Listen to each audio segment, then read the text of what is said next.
ಕಣ್ಣ ಮೇಲೆ ಲಜ್ಜೆ ಬಂದು ಕೆಂಪಾಗೋಯ್ತು ಕಾಡಿಗೆ.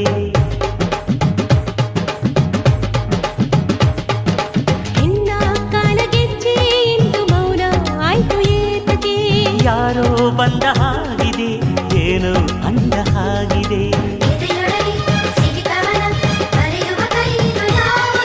ಕನಸೊಳಗೆ ನನ್ನ ನುಡಿಸುವ ಹಾಡಿದು ಯಾರದು?